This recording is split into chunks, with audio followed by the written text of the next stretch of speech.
Hello students, आइए आज फिर से सुनते हैं कबीरदास के दोहों की व्याख्या। क्योंकि कबीरदास के बहुत सारे दोहे आपके सिलेबस में हैं। बीए फर्स्ट ईयर के छात्र छात्राओं के लिए ये वीडियो बनाया जा रहा है। बच्चों, आपके सिलेबस में टोटल 50 दोहे हैं, तो इसलिए कई पार्ट्स में ये वीडियो बनाने पड़ते हैं। तो ये आज हम 16 से लेकर 22 तक जो दोहे हैं उनकी व्याख्या आज हम सुनेंगे। तो देखिए, बिरहा बिरहा जिनी कहो, बिरहा है सुल्तान। देखिए, विरह तो समझते हैं आप, विरह मतलब अलग हो जाना। अब आम जीवन में, हमारे भौतिक जीवन में जो मतलब सांसारिक जीवन हम जी रहे हैं, उसमें जो विरह है यानी कि नायक और नायिका का अलग हो जाना या अपने प्रेमी से बिछड़ जाना हमें बहुत दुख देता है ना। लेकिन यहाँ पर जो कवि है कबीरदास जी हैं, वो कहते हैं कि आत्मा जो है वो परमात्मा से विरह में जीती है, ठीक है। लेकिन कवि कहता है कि विरह को बुरा मत कहो। बिरहा मतलब पहला जो बिरहा है उसका अर्थ है विरह और दूसरे का अर्थ है बुरा। जिनी मतलब मत कहो, बिरहा है सुल्तान। सुल्तान तो आप समझते हैं राजा, क्योंकि जो विरह है वो तो राजा है। कैसे? क्योंकि जब तक आत्मा के मन में परमात्मा के प्रति विरह की भावना रहती है, तब तक वो उसको प्राप्त करने के लिए प्रयास करता रहता है। तो कबीरदास जी मानते हैं कि जो विरह है वो आत्मा और परमात्मा के मिलन का एक माध्यम है, ठीक है ना। जिह घट विरह न संचरे, कि जिस घट में, जिस शरीर में, जिस हृदय में विरह का संचार नहीं होता, सो घट जान मसान, वो शरीर तो शमशान के समान है। देखिए, कवि कहना चाहता है कि जो विरह है वो तो राजा है। क्यों राजा है? क्योंकि विरह की वजह से ही आत्मा और परमात्मा का एक संबंध, एक सूत्र बना रहता है और आत्मा हमेशा परमात्मा को प्राप्त करने का प्रयास करती रहती है। इसलिए कवि कहता है कि जिस शरीर में विरह का संचार नहीं होता, वो शरीर तो शमशान के समान है, राख के समान है। अंशड़ियां मतलब आंखें।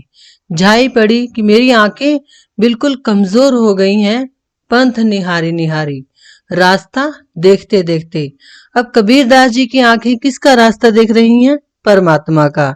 जैसे नायिका अपने नायक से या प्रेमिका अपने प्रेमी से कहे कि मेरी आंखें तुम्हारा रास्ता देखते देखते थक गई, ठीक वैसे ही बात है ये कि कबीरदास जी कहते हैं कि जो आत्मा है एक तरह से वो ये कह रही है कि हे परमात्मा या हे प्रियतम, तुम्हारा रास्ता देखते देखते मेरी आंखें कमजोर हो गई हैं।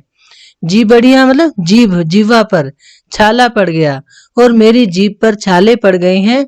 राम पुकारी पुकारी, कि मैं हमेशा परमात्मा का नाम पुकारता रहता हूँ, इसलिए मेरी जीभ पर छाले पड़ गए हैं और परमात्मा का रास्ता देखते देखते मेरी आंखें कमजोर हो गई हैं कि ना जाने मुझसे आकर परमात्मा कब मिलेंगे। कि मेरी आंखें कमजोर हो गई रास्ता देखते देखते और जीभ पर छाले पड़ गए राम का नाम पुकारते पुकारते, लेकिन न जाने मुझे मेरे परमात्मा कब मिलेंगे। इस तन का दीवा करूं, बाती में लूं जीव। देखिए, कवि कहता है कि मैं इस शरीर को दिया बना लूं, और जीव मतलब प्राण, मेलू मतलब बना दूं, बाती मतलब जैसे दिए में बाती होती है, ऐसे ही जो शरीर है वो दिए के समान और जो प्राण है वो बाती के समान। यानी कि कवि ये कहता है कि मैं इस शरीर का दिया बना लूं और इसमें प्राणों की बाती लगा दूं। लोही सींचो तेल जूं, लोही मतलब लहू से, खून से, सींचू तेल के समान। यानी कि देखिए, दिया जलेगा तो बाती होगी और उसमें तेल होगा। शरीर यहाँ दिया है, बाती यहाँ पर प्राण है, और जो हमारा खून है हमारे शरीर में वो तेल के समान है। कब मुख देखो पीव, पीव मतलब प्रियतम परमात्मा स्वामी, कि मैं कब उस प्रियतम का मुख देखूंगा। देखिए, कवि कहता है कि मैं इस शरीर का दिया बना लूं और इसमें प्राणों की बाती लगा दूं और लहू के तेल से इसको सींचता रहूं, फिर भी न जाने मुझे मेरे परमात्मा कब मिलेंगे, मेरे प्रियतम कब मिलेंगे। हंसी हंसी कंत न पाइए, कंत होता है स्वामी परमात्मा। कबीरदास जी का स्वामी कौन है? परमात्मा है ना। तो कवि कह रहा है कि हंस हंस कर कभी परमात्मा को प्राप्त नहीं किया जा सकता, यानी कि परमात्मा को प्राप्त करने का रास्ता इतना आसान नहीं है। जिनि पाया तिन रोई, कि जिन्होंने परमात्मा को प्राप्त किया उन्हें जीवन में रोना पड़ा। रोने का मतलब ये नहीं है कि हम रोते रहेंगे तो हमें परमात्मा मिल जाएगा। रोने का मतलब यहाँ पर क्या है कि हमें अपने जीवन में बहुत सारे संघर्ष करने पड़ते हैं, तब जाकर हमें परमात्मा की प्राप्ति होती है। यानी कि ये कह लीजिए कि हमें जीवन मरण के चक्कर से मुक्ति मिल जाती है। जो हासे ही हरि मिले, यहाँ पर हासे ही फिर से वही बात है कि यदि हंसते हंसते ही परमात्मा मिल जाता, यानी कि बड़ी आसानी से परमात्मा की प्राप्ति हो जाती, तो नहीं दुहागिन कोई, तो फिर तो कोई दुर्भाग्यशाली होता ही नहीं। यानी कि परमात्मा को प्राप्त करने का रास्ता बहुत ही कठिन है। हंस हंस कर आप उस कंत को, उस परमात्मा को, उस स्वामी को कभी प्राप्त नहीं कर सकते। और जिन्होंने भी इस संसार में मोक्ष को प्राप्त किया है, परमात्मा को प्राप्त किया है, उन्होंने अपने जीवन में बहुत सारे कष्ट उठाए हैं। इसलिए कवि कहता है कि यदि हंसते हंसते ही परमात्मा की प्राप्ति हो सकती, तो फिर तो इस संसार में दुर्भाग्यशाली कोई होता ही नहीं, यानी कि हर कोई भवसागर के पार हो जाता।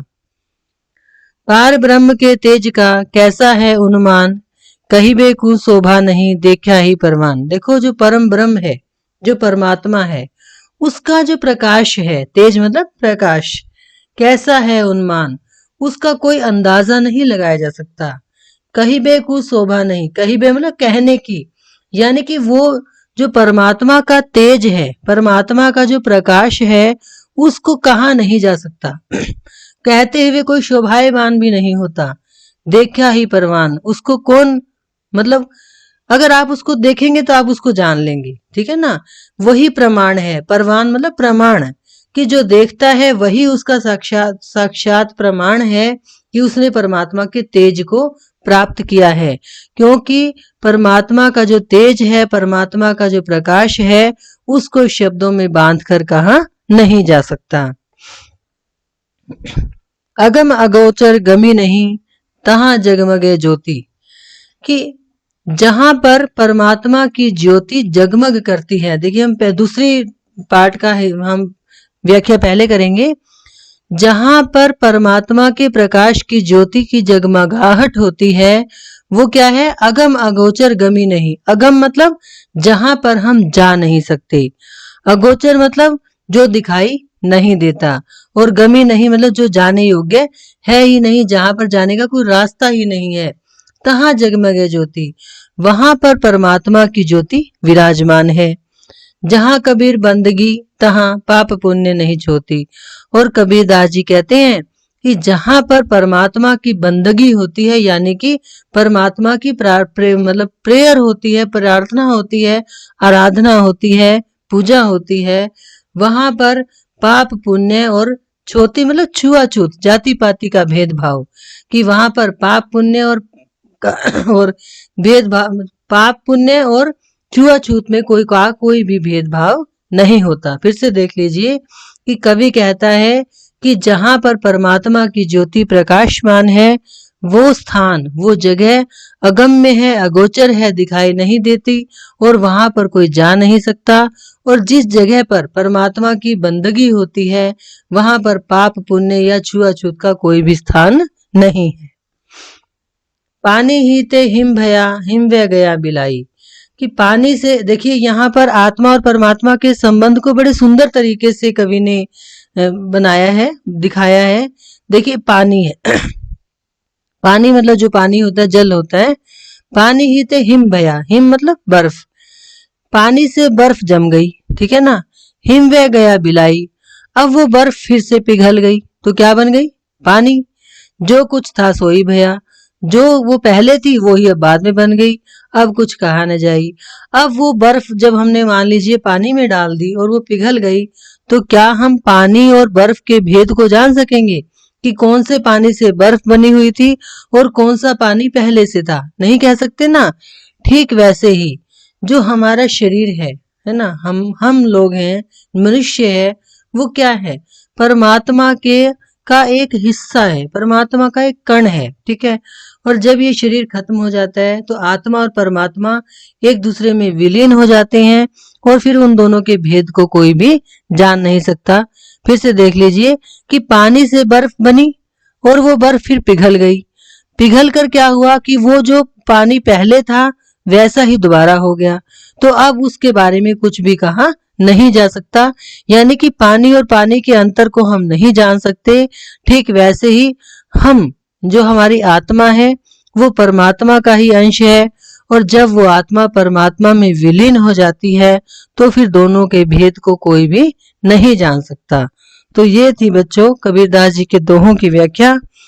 अगली वीडियो लेकर हम फिर आएंगे भाग 4 में, तब तक आप इनको सुनिए। धन्यवाद।